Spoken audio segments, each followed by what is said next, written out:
Well, folks, it's not long before the big moment is here. The coronation is coming closer and closer. And many people have predicted that as the time comes nearer, Mother Teresa of Montecito is going to do something ridiculous to get attention for herself. So, might these predictions have come to pass? Well, I'll leave that for you to decide. So, an article has appeared in the Telegraph that I found pretty interesting.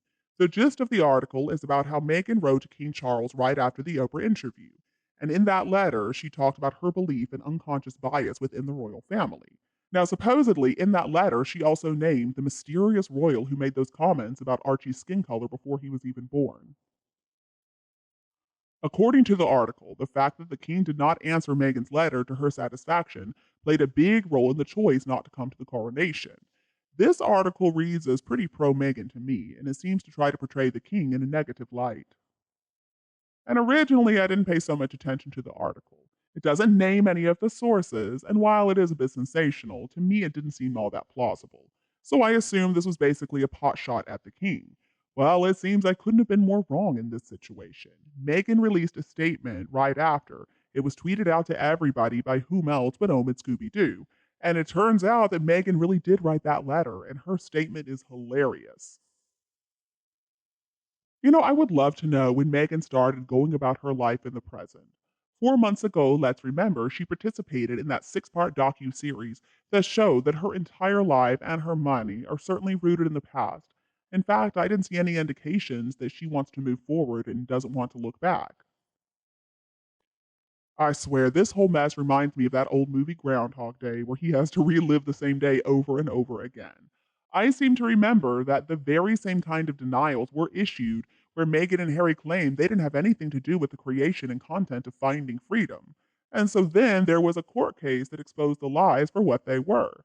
Does Meghan really expect people to believe her when she says the same thing again? Just imagine Meghan or Harry talking about the exhausting circus being created by the media and the royal reporters. Just imagine not understanding exactly what kind of hypocrisy it takes to accept no responsibility for their own roles in the creation of this exhausting circus. And just imagine writing that statement after all the interviews, after the podcasts, and after that whole Netflix docuseries. All of those things were so focused on the past, not the present, that Meghan believes she's living in. Speculation started right after the article showed up. Did Meghan release the information? Or did the king do it? Or somebody in his camp release that information? Well, nobody knows for sure. But if I had to guess, I would say it certainly came out of Camp Sussex. It's hard to believe that the king or anybody in the royal family would leak this kind of thing when it does not make them look good. It's a lot more believable that it came from Meghan and Harry, and it did not have the impact they were hoping that it would. The two of them have completely exhausted their victim visa cards. The race thing isn't working for them anymore, and they're mostly unpopular thanks to their reputation as liars, which, by the way, they have earned completely. So who knows if they were the ones who leaked the story? I would bet, though, it was them. Maybe the truth is going to come out in the future, and I'm sure, though, Meghan Markle is not going to be the one telling it. But let's be clear, they were the ones who created this whole media circus because they were so desperate to sell their Spotify stuff, their Netflix content, and their memoirs. And then, as soon as they received the invitation to the coronation, they continued with this media circus by telling their PR to inform everybody. Even Oprah and Gayle King discussed the decision to go or not to go to the coronation. It's always the same people, isn't it? Oprah and Gayle King and Scooby Doo. And now they're trying to condemn the media circus that they themselves created. Oh, what a couple of hypocrites. Meghan also has not helped anybody. Her bad behavior, combined with her racist chant, has actually made a lot of people feel negative towards biracial people because people tend to associate them since Meghan's always emphasizing the fact that she's mixed race when she trashes and manipulates other people. People should be able to separate the two, but sadly, we're just human, and human nature means that it's hard to do that. Tragically, the mind tends to favor culpability by association. People tend to look at the entire scene instead of only a snapshot. Now, most people of color can recognize when somebody else is playing the race card, and Megan did it pretty well. She was vague, she was emotional, and she was pretty empty on details in that interview they did with Oprah. Now, I didn't even watch the whole thing in the beginning, but I did see a scene on YouTube, and the first thing I thought was, well played, Megan. Oprah was appropriately angry, and Harry's body language implied that he didn't support her in those statements and he didn't want to talk about it. Mature black people have seen or they know somebody who has played the race card, and so they're able to see right through Meghan Markle. It's the young people who don't have many life experiences who were so confused by all of that. I suspect even the younger people, which I'm sure had to have been the focus of the Guardian's inquiry, would have seen right through it if not for the media circus that generates his for revenue rather than challenging how true what Meghan said was. Now, to some degree, I have to agree with Harry that the media claimed the royal family was racist.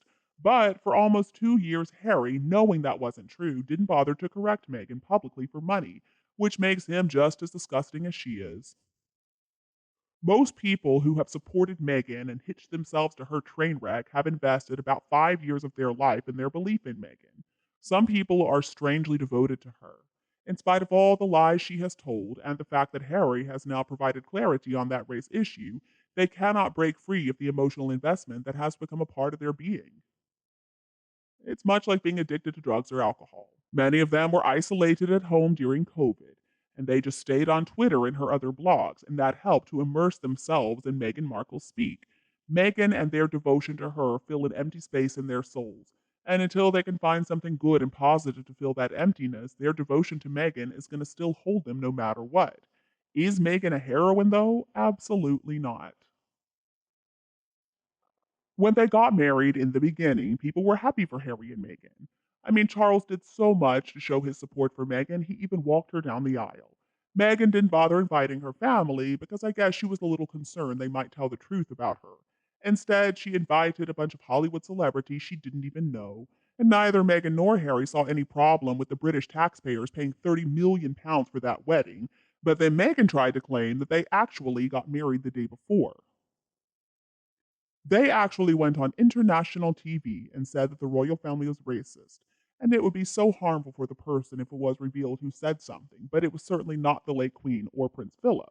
So then, 2 years later, Harry has revealed that in fact, nobody in the royal family is in fact racist.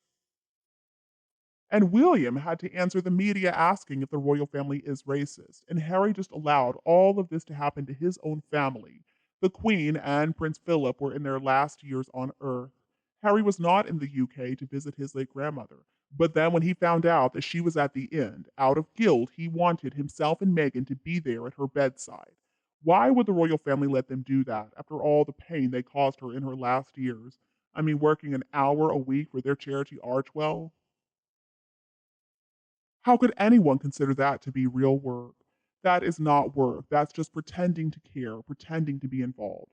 They probably just turn the computer on and have a remote control car under the mouse and move it once in a while to make it look like they're actually connected to the company website. But in fact, they're just lying in bed, smoking marijuana, and drinking alcohol and doing goodness knows what else. The manner in which they conduct themselves is incredibly disrespectful, it's rude, it's self important, and it is greedy. They're probably reaping a lot more off the charity and expenses than they're actually giving to any charity.